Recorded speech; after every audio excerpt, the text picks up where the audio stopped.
Friends, welcome back to my channel. और आज की वीडियो हिंदी के लिए बहुत इम्पॉर्टेंट रहेगी क्योंकि आपका नेट एग्ज़ाम आने ही वाला है। तो आपको काफ़ी हेल्प करेंगे ये एमसीक्यूज़, क्योंकि ये प्रीवियस ईयर के एमसीक्यूज़ हैं। तो डेफिनेटली ये दोबारा आने के पूरे चांसेस हैं। तो सबसे पहले जो हम क्वेश्चन की बात कर लेते हैं, ये है आदिकाल के साहित्य में उपेक्षित रहा। क्या उपेक्षित रहा था? तो ऑप्शन ए सामाजिक चेतना, बी आश्रयदाता प्रशंसा, सी धार्मिक चेतना और डी राष्ट्रीय चेतना। तो इसका आंसर क्या होगा? राष्ट्रीय चेतना। तो राष्ट्रीय चेतना के बारे में मैं आपको थोड़ा सा बता देती हूँ। राष्ट्रीय चेतना आदिकाल के साहित्य में उपेक्षित रहा था, ठीक है। और अन्य विशेषताओं में जो है सामाजिक चेतना, आश्रयदाता, धार्मिक चेतना आदि का चित्रण भी जो है आदिकाल में किया गया था। तो इसलिए आदिकाल को शुक्ल जी ने वीर गाथा काल भी कहा है। नेक्स्ट देख लेते हैं। नेक्स्ट क्वेश्चन है, आदिकाल के काव्यों की प्रधान भाषा क्या थी? तो option A Prakrit, option B Pali, option C Dingal Pingal मिश्रित और ऑप्शन डी है खड़ी बोली। तो इसका आंसर क्या होगा? आंसर है इसका डिंगल पिंगल मिश्रित, यानी कि ये डिंगल पिंगल, ठीक है। तो इस तरीके से इसका आंसर होगा, ठीक है। आदिकाल में जो थी ना, जो ये डिंगल पिंगल मिश्रित थी, ये डिंगल जो थी राजस्थानी, इसका प्लस जो है अपभ्रंश, इन दोनों को मिला के बनी थी डिंगल। राजस्थानी भाषा में अपभ्रंश, ठीक है। और पिंगल क्या है? राजस्थानी और ब्रज भाषा दोनों को मिलाकर जो है वो पिंगल बनती है। ध्यान रखने की बहुत ज़रूरी है इन बातों को। अगला क्वेश्चन है, पुस्तक जलहण हत दे चलित गज्जन नृपकाज, यह पंक्ति किस कवि से संबंधित है? तो ऑप्शन ए है नरपति नल्हा, ऑप्शन बी है विद्याधर, ऑप्शन सी है चंद्रवरदाई और ऑप्शन डी है जलहण। तो इसका आंसर क्या होगा? इसका आंसर है ऑप्शन सी चंद्रवरदाई। जो ये पुस्तक इनकी जलहण हत दे चली गज्जन नृप काज, यह पंक्ति जो है चंद्रवरदाई जी की थी, ठीक है। तो पृथ्वीराज रासों में जो है इसके 68 छंदों का प्रयोग किया गया है, ठीक है। और हजारी प्रसाद द्विवेदी जी ने ना पृथ्वीराज रासों को शुकी शुकी संवाद के रूप में माना है। और डॉक्टर बच्चन ने लिखा है कि यह जो पृथ्वीराज रासो है, यह एक राजनीतिक महाकाव्य है। दूसरे शब्दों में राजनीति की महाकाव्यात्मक त्रासदी। चलिए नेक्स्ट क्वेश्चन देख लेते हैं। नेक्स्ट है, निम्नलिखित में से कौन सा सुमेलित नहीं है? ऑप्शन ए भरतेश्वर बाहुबली रास शालीभद्र सूरी, ऑप्शन बी रेवंत गिरी रास विजय सेन सूरी और ऑप्शन सी है स्थूलीभद्र रास जिनदत्त सूरी। और अगला है चंदन बाला रास, जो कि आसगू। तो जो सही नहीं है उसके बारे में बताना है। तो ऑप्शन सी यानी स्थूलीभद्र रास जिनदत्त सूरी। तो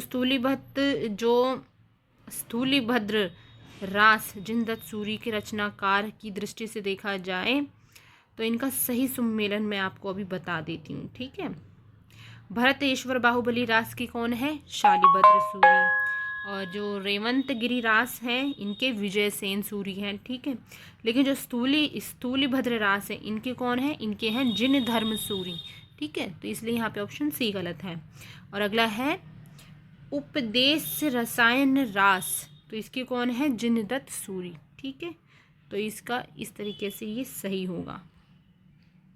अगला देख लेते हैं, रणमल छंद का राज का रचयिता कौन है? तो ऑप्शन ए है भट्ट केदार, बी है जोंदोई और सी है मधुकर कवि और ऑप्शन डी है श्रीधर। तो आंसर इसका क्या होगा? ऑप्शन डी यानी कि श्रीधर।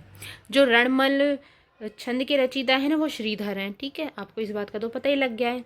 इसमें जो है 70 छंद में ये लिखित एक वीर गीत है इसमें, ठीक है। वीर गीत है ये। एक भट्ट केदार ने जयचंद प्रकाश नाम से एक प्रबंध काव्य लिखा था।